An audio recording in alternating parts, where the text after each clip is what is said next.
Olá, bem-vindos ao canal Logística Simples. Então, hoje, novamente, a gente vai falar sobre a guerra da Ucrânia, que já está durando mais de um ano, né?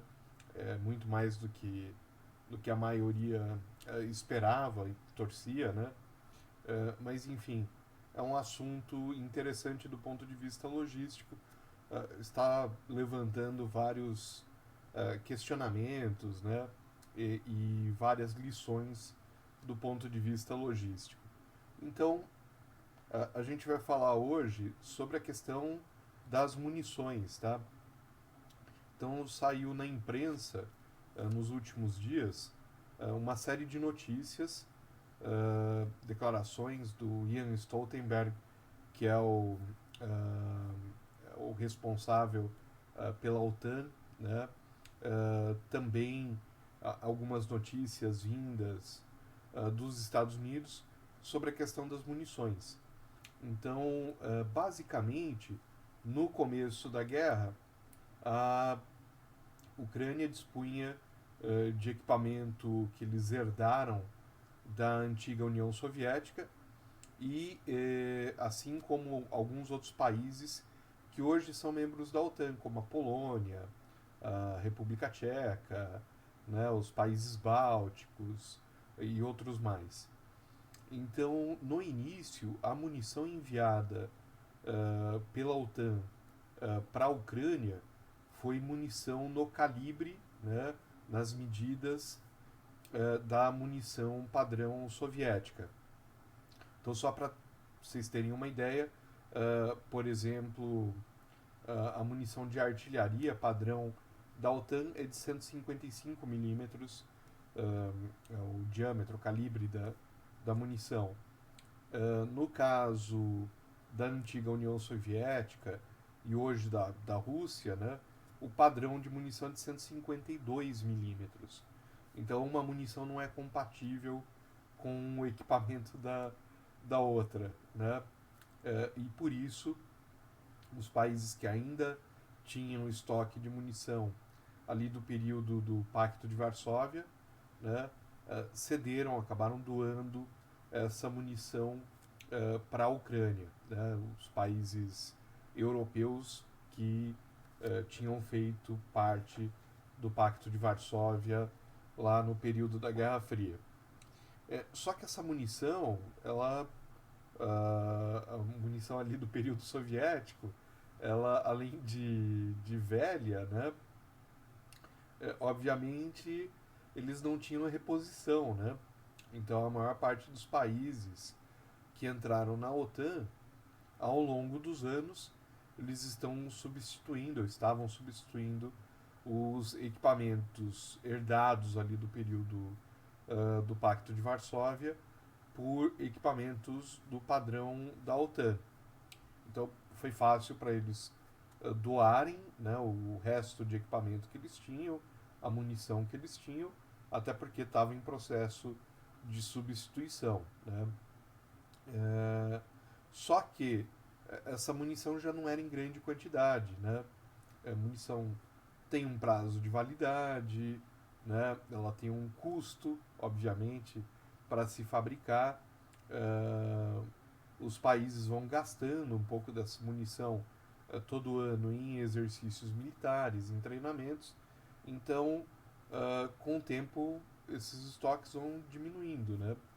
Uh, Além do que, é muito complicado fabricar uma grande quantidade de munição e armazenar esse material. É um material muito perigoso, né? Então, a gente tem, só nos últimos anos, eu fiz uma busca na internet só nos últimos anos sobre acidentes com depósitos de munição. Então, teve um acidente, por exemplo, em 95, na Ilha do Boqueirão, no Rio de Janeiro, no estado do Rio de Janeiro, um acidente bem grande, né, em um paiol da Marinha. Em 2016, um paiol do Exército Brasileiro explodiu em Juiz de Fora. Em 2017, explodiu um paiol de munições da Ucrânia, né, na cidade de Balaklia. Em 2019, explodiu um depósito de munições russo em Krasnoyarsk, na Sibéria. Também foi filmado, colocaram na internet, uma explosão realmente gigantesca. Em 2020, incêndio e explosão no paiol do Exército Brasileiro em Vila Velha, no Espírito Santo. Quer dizer, só por essa lista de acidentes, vocês conseguem ver que é muito difícil e é muito perigoso estocar munição em grande quantidade. Por isso, os países tendem a não ter estoques muito grandes de munições, né? Os Estados Unidos mesmo, as notícias que a gente tem, né, que saíram na imprensa nos últimos dias, são de que eles, de alguns tipos de munições, eles praticamente esgotaram seus estoques enviando essas munições para a Ucrânia, né? Então, né, como eu falei, né, inicialmente a Ucrânia recebeu munição no padrão da antiga União Soviética, do antigo Pacto de Varsóvia. Essa munição foi gasta rapidamente, porque o gasto de munição está muito rápido na guerra da Ucrânia. E depois a Ucrânia começou a receber equipamento de origem ocidental, com os calibres ocidentais, e agora está recebendo munição dos países ocidentais, mas que também não tem um estoque muito grande. E os Estados Unidos, até 2021, né, antes da guerra, a produção deles, por exemplo, de projéteis de artilharia, era de cerca de 15 mil por mês, né? E as notícias são de que só a Ucrânia, né, a Rússia tem um gasto semelhante, mas só a Ucrânia, só o lado ucraniano, vem gastando entre 10 e 12 mil projéteis de artilharia por dia no conflito deles. Então, é basicamente o que os Estados Unidos produz em um mês de projéteis de artilharia. Hoje só tem uma fábrica nos Estados Unidos, da General Dynamics, em Scranton, na Pensilvânia, que consegue fazer projéteis de artilharia de grande calibre. Essa fábrica, até agora, né, trabalhando na capacidade ideal dela, vinha fabricando 15 mil projéteis por mês. Então os Estados Unidos já acionou essa fábrica para que aumentasse a produção, dobrasse a produção, né? Então essa fábrica já está acelerando a sua produção, aumentando sua capacidade produtiva, mas para que os países da OTAN não fiquem sem estoque de munição, né? Vários deles, né? Não só os Estados Unidos, a Alemanha também tem capacidade de produzir munição, Espanha, né? França, tem vários países na OTAN que têm fábricas de munição como essa. Todo mundo vai ter que aumentar a sua capacidade produtiva para dar conta de repor os seus estoques e ainda suprir as necessidades da Ucrânia, que tudo indica que essa necessidade não vai diminuir no curto prazo, né? Nada indica, né, que a guerra vai terminar logo. Não existem indicações de negociação de paz em andamento e não existe também um lado assim claramente perto da vitória nesse conflito. Então tudo indica que o conflito vai seguir ainda por muitos meses, né? E existe realmente a possibilidade, né, de que os dois lados, os russos enfrentam problema até maior, né? Embora pode ser que a China venha fornecer munição para os russos, então é um temor da OTAN que os estoques da OTAN acabem e a China consiga suprir os russos. Basicamente é uma corrida de produção, de logística, para fazer com que essas munições cheguem à linha de frente né? E para que os exércitos possam ser mantidos em condições de lutar, né? O Brasil, inclusive, foi,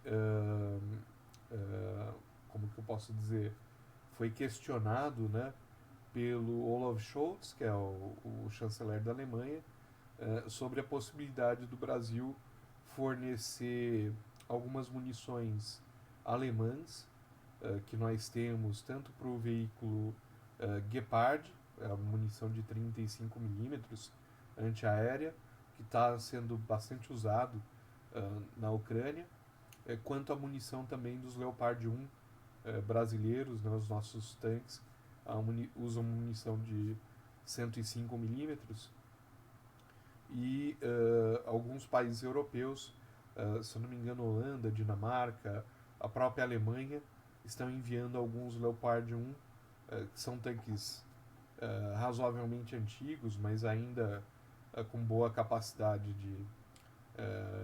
de utilização, né?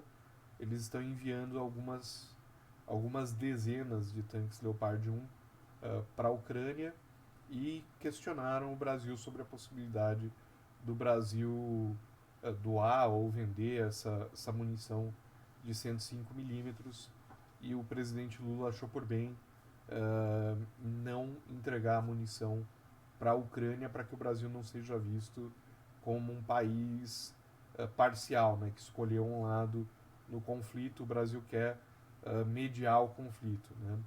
Então, isso demonstra também, né, em parte, essa busca, né, da OTAN por fontes alternativas de munição, porque a deles está acabando. Eles já não têm mais munições nos seus estoques para entregar para a Ucrânia, né, o que vai ser uma grande preocupação aí nos próximos dias, né? Vejamos se eles vão conseguir essas munições com outros países amigos. Eu acredito que sim, né? Eles devem muito provavelmente agora fazer a mesma solicitação para Chile, Taiwan, Coreia, outros países que não fazem parte da OTAN, mas que são muito alinhados com os Estados Unidos e com a União Europeia, e existe uma boa possibilidade de conseguir essas munições de fora da aliança. Só não se sabe em que quantidade, né, se mesmo assim vai ser uma quantidade suficiente para abastecer o exército ucraniano durante esse conflito, ou até que os países da OTAN consigam aumentar a produção das suas fábricas, né? Lembrando que ampliar a capacidade produtiva não é algo fácil, né? Deve envolver provavelmente fabricação de novos moldes, novos dispositivos, eventualmente até compra de novos equipamentos, novas máquinas. Então é algo que não é trivial aumentar a produção na escala em que vai ser necessária para esse conflito, né?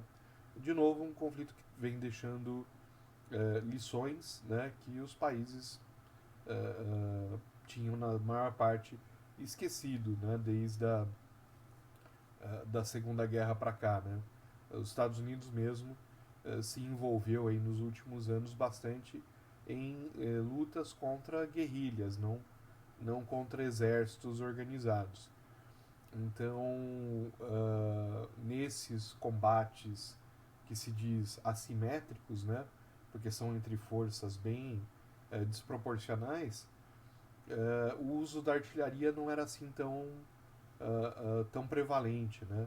Então, eram usados mais armas leves e suporte aéreo, né? E foi nisso que os Estados Unidos deu foco nos últimos anos, né? No seu equipamento, e o equipamento tradicional, né, como peças de artilharia e munição pesada, né, isso foi um pouco deixado de lado porque não era importante na hora que você estava correndo atrás da Al-Qaeda, por exemplo, né?